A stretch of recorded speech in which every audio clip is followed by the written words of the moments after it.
Tolu Smith here. Make sure y'all subscribe to my boy Downtown Deuce ASAP.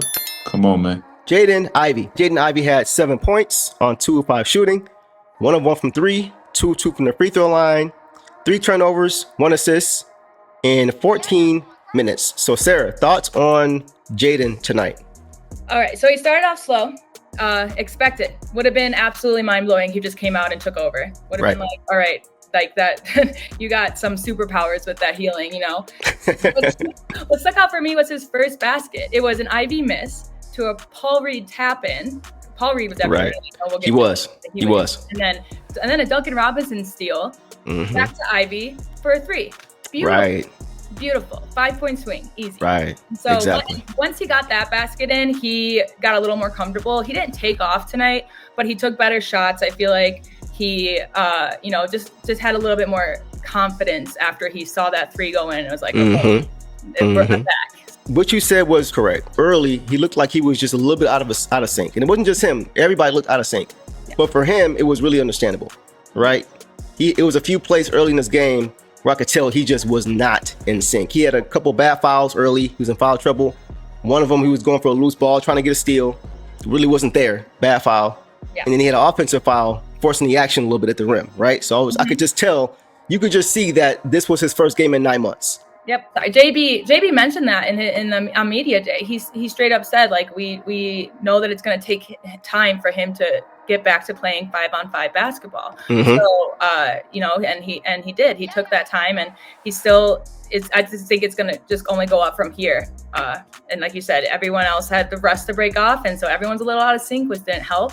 Right. But not worried about it. Not worried about it. I wasn't expecting too much from him in this game. It's funny because before the game, Zarek, shout out to Zarek, he said the same thing, that he wasn't expecting, he wasn't going to set the bar super high for him for this game. And just from watching him, I've been watching him since his Purdue days, it looked like he was passive. It looked like he was trying not to make mistakes. It looked like he didn't want to step on anyone's toes. Yeah. And I mean, that makes sense because he watched this team closer than we did last year when he went out. He saw the team play well when he wasn't there. So, he probably didn't want to interrupt but it's like, we need you to interrupt because we're going to be better with you, right? Making the mistakes now to make our ceiling higher later, right? Yeah. I feel like we pretty much maxed out with what we had last year available to us, right? We could have went further in the playoffs, sure, but the way we were playing, right? For a young team, you couldn't really ask for more with the talent that was given. But now I'm okay with taking a step back temporarily to take 3 or 4 forward in the future. So we're going to need him to be aggressive. And like you mentioned, second half, he was. Even the second quarter, he was more aggressive. There was a play on the break when he caught the ball at the rim, and I think it was a fast break. He caught it on the break, and he had a defender at the rim, and the guy was not going to block his shot. He was going to have to foul him. But Jay laid it up, and it got blocked. I'm like, bro, like, dunk on him.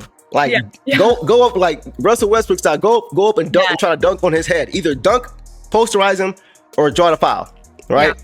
But in that second quarter, he got going, right? He was looking to be more aggressive because when he's got that head of steam, he's really hard to stop.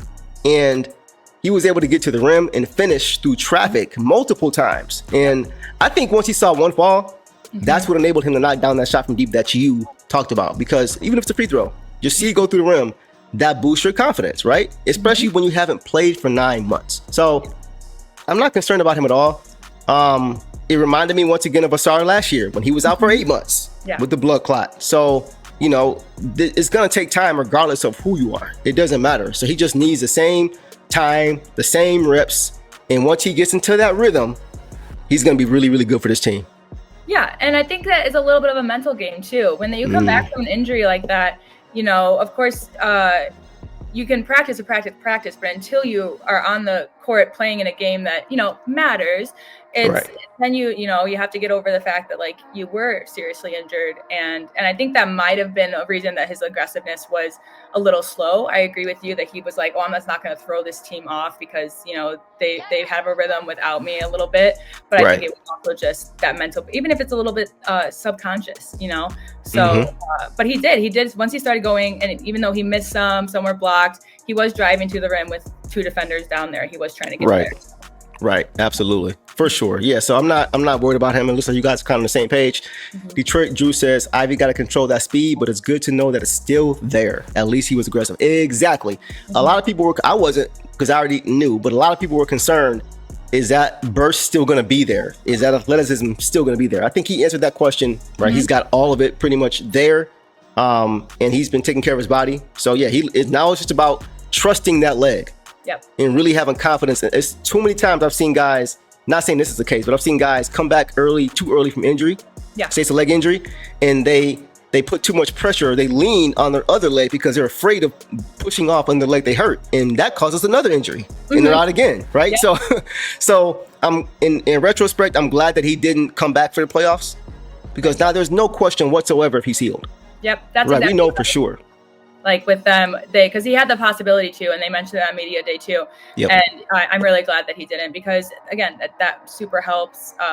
We're hearing about a bunch of players kind of speeding recoveries with Achilles, calf things, and it's a little scary. I think about, they're like Tatum's already out there. I'm like, it's a little nerve wracking. And so I'm really glad that Ivy did have that time off, because then he also was able to just participate in the off season without straining anything. So absolutely.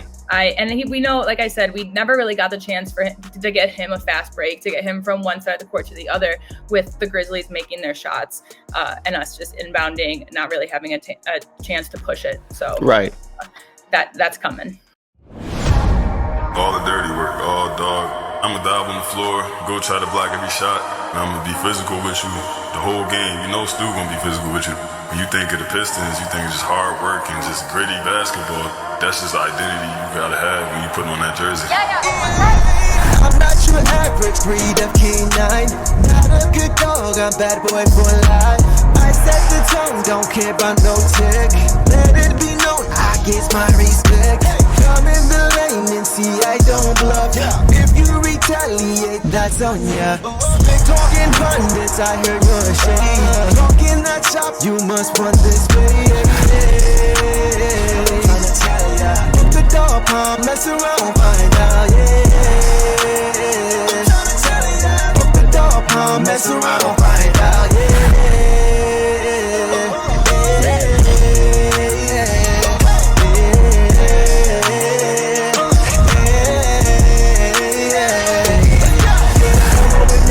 Put some barbecue sauce, boy, you better crop a hill, cause I'm like that. When you're real, put some barbecue sauce, boy, you better crop a hill, cause I'm like that. The dog palm, mess around.